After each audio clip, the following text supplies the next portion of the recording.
ભારત દેશની સંસ્કૃતિની મહાનતા તમને બતાવું. આજથી 7 વર્ષ પહેલા અમેરિકાની અંદર શિકાગોની અંદર અમે હતા.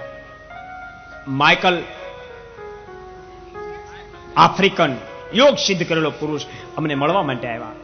ઘણી બધી ચર્ચા કર્યા પછી મેં કીધું માઇકલજી, તમે આફ્રિકામાં જન્મ કાળ્યો અને યોગ સિદ્ધ કર્યો. ત્યારે શું બોલ્યા ખબર? મને કે સ્વામી, ભારત તો ભારત છે, ભારત તો ભારત છે. દુનિયાના 350 દેશમાં ભારતને કોઈ ન આવી શકે, કોઈ ન આવી શકે. મેં કહ્યું માઇકલજી, તમે શેને આધારે કહો છો? મને કે સ્વામી, ભારતવાસી ભારતની મહાનતાને જો સમજી જાય, ભારતવાસી ભારતની મહાનતાને જો સમજી જાય ને, તો આખી દુનિયાને ભારતના ગુલામ થઈ જવું પડે. આખી દુનિયાને ભારતના ગુલામ થઈ જવું પડે.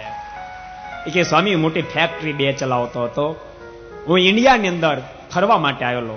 હું મારી વાઈફ બંને હતા. હિમાલયમાં ફરતા હતા. મેં એક યોગી, એ પોતે પ્રાણાયામ કરતા હતા, પણ શુક્લ કડી શરીર, હાડકા દેખાય. એટલે મેં જરાક મશ્કરી કરી અને મારી વાઈફને કીધું, જો આ ભારતની દિશા, આ બિચારો ભૂખ્યો હાવ બેવડો થઈ ગયો, ભૂખ્યો બેવડો વળી ગયો છે.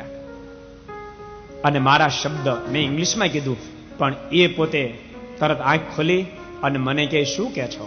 પોતે કલેક્ટર હતા, કે મોટા યોગી બન્યા. શું કહે છે? તું એમ માનશો હું માય કાંગલો છું અને મારો ભારત દેશ ભિખારી તું માનશો? મારા ભારત દેશની સામર્થ્ય જોવે, દેશ મારી સામે. મને સામે બેસાડ્યો અને 10-15 મિનિટ સુધી મને પ્રાણાયામ કરાવ્યા. અને સ્વામી, પ્રાણાયામ કરતા મારી જિંદગીમાં મેં કદી આનંદની અનુભૂતિ ન કરી હોય એવી હૃદયમાં મને આનંદની અનુભૂતિ થઈ. અને સ્વામી ફરીને પાછો આફ્રિકા આવ્યો. ફેક્ટરીઓ જે ચાલતી હતી છોકરાને સોંપી દઈ ફરીવાર પાછો ઇન્ડિયા ગયો અને યોગીની પાસે હું 6 માસ સુધી રોકાણો. એની પાસે અષ્ટાંગ યોગની બધી પદ્ધતિ શીખ્યો. ફરીને આફ્રિકામાં આવીને એને બધું વધારે મેં એ પ્રેક્ટિસ કરી અને સ્વામી અષ્ટાંગ યોગની અંદર પારંગત બન્યો. પણ એટલું ચોક્કસ કહું છું, સુખ માત્ર કોને કહેવાય એ ભારતની સંસ્કૃતિ જાણે છે.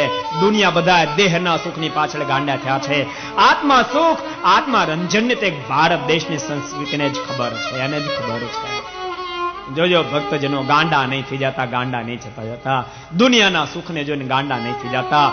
તમારા પરિવારને પણ આ દેશની સંસ્કૃતિની મહાનતા સમજાવજો, સમજાવજો. આપણે બહુ મહાન છે. ચંદન है इस देश की मिट्टी, चंदन है इस देश की मिट्टी, तपोभूमि हर गांव है, हर बाले देव की प्रतिमा, जहां बच्चे बच्चे राम है, जहां बच्चे बच्चे राम है. આપણે ભારતીય છીએ, ભારતીય છીએ માટે બહુ સનાતન સત્ય કહું છું. જીવનની એક પણ વ્યસન રાખશો નહીં, કુટેવ રાખશો નહીં, કુલક્ષણ રાખશો નહીં. હૃદયમાંથી ઈર્ષ્યા ભાવને કાઢી નાખજો. ભારતવાસી એ જ મારા સાચા બંધુ છે એવી ભાવના હૃદયની અંદર તમે ભરજો.